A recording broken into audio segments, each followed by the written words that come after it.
ราะข้าหมายสูงพี่น้องไว้ก็และผู้ปั่นให้เฮาเขาทั้งเสียงนะคะเพราะข้ามือในได้ก็เขาเตรียมเอาทั้งผู้อันจุกับรวยรองเมืองจะบ้านในขนอเมืองจะบ้านไหนดีแล้วว่าเป็นเมืองขึ้นใหญ่หมายสูงเมืองนึงก็ว่าไรในขนอย้อนนั่นแหละเขาเตรียมเอาทั้งผู้อันจุกับเมืองเขานั้นเสเตรียมมาตัวใดใครเนพี่น้องเขากว่านี่ค่ะผู้ขอนตีตัวใดใครเนกว่าได้ก็เป็นผู้ขอนและชื่อว่าถูกเลี้ยวตั้งหูตั้งหันตีพี่น้องคือจะปานเจ็ดเมียวในขนอเพราะข้าอันว่าเจ็ดเมียวอันว่านั้นเป็นสังอะไรไหนมาเอาข้าป่าเล็กเพี้ยนด้วยซ้อมกันขนอเพราะข้าหมายหนึ่งรองหญิงเงะคนคือจะปานเขาในเขาตื้นว่าหญิงเงะเต้เพราะว่าเขาทบกันซึ้งเขาตรงตักกันว่าไม่สูงกลางในคาไม่สูงกลางวันคาสักว่าซึ่งนั้นในคาเย้าก็เขากว่าเฮ็ดนาการก็เขาตรงตักคนเฮ็ดการโฮมกันว่าไม่สูงกลางไหนไม่สูงกลางวันสักว่าซึ่งนั้นก็เดปอกมือก็เขาตรงตักส่งสั่งกันว่าเดมือกวนคาสักว่าซึ่งนั้นในคาเย้า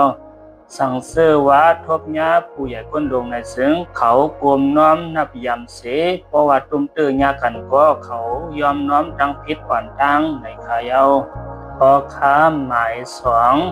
นับยำข้าวยำคนคือจะป่านในเขาตึงไว้ข้าวยำเป็นใหญ่ติเพราะเขาดัดกันไว้ตาทบกันในซึ่งเขาตึงแถวไว้วันตั้งข้าวยำมันเขาดัดกันไว้ในคาเย้าหรือนั้นรถไผ่ผ้ารถเสื้อในก็ฮอดถึงข้าวย้ำเด็ดๆเน็ดๆในขายเอาพ่อค้าหมายสามหมายมีปักเปิงคนคือจะปั่นเขาในเขาตื้นนับย้ำหมายมีปักเปิงติพอเขาเสียนแถวกันก็เขาตื้นเสียนให้เพียงกันเสพอเขาเปียดยุกยักก็เขาตื้นเอายุกยักเขานั้นเปียดตีในก๋วยยุกยักในขายเอาพวกเขากินจอกันก็เขาขึ้นมีซิมยุกยักมีปัดเพียวต่อก็ซึ่งใส่เสสั่งขึ้นเมื่อเฮือนไผมันในขายเอาหมายสีไว้กาขันหรือตุงวงกวนคือจะบานเขาในเขาตื้นไว้ตุงวงเขาเป็นใหญ่ติย้อนเขาและได้กว่าตึกเคือกตุงวงเปิ้นนั้นเขาตื้นให้เปลี่ยนนาละในโลดไผซากว่าซึ่งนั้นก็เขาต้อนรัดพงย้อนเปือโกกว่าตึกเคือกเปิ้นหรือนั้นในนาการซึ่งนั้นก็ตื้นว่าเอาพงเขาในเฮ็ดไว้เสียงสันกล้วยในคะหมายหาทับเอาปนควันไหลหลีคนคือจะป่านในเขาดึงมีน้ำใสเอาปนควันไผมันไหลหลีงามๆตีเสียมเอาลูกอ่อนรอดถึงตีคนหลวงก็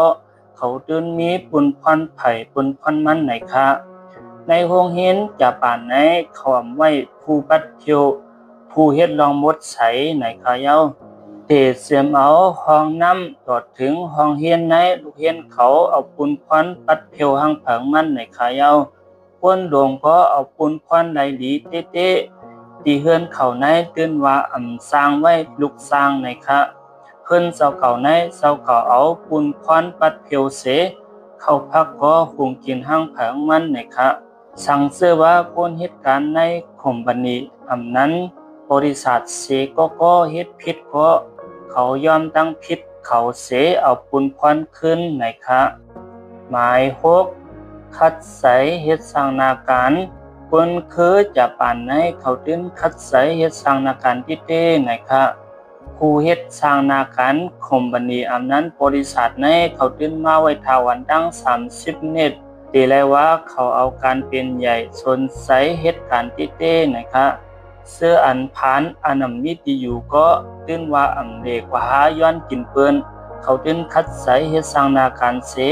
หาเล่งต้องเขาให้พอไลนะคะหมายเสร็จเขามีเยื่ออันมือนาติเต้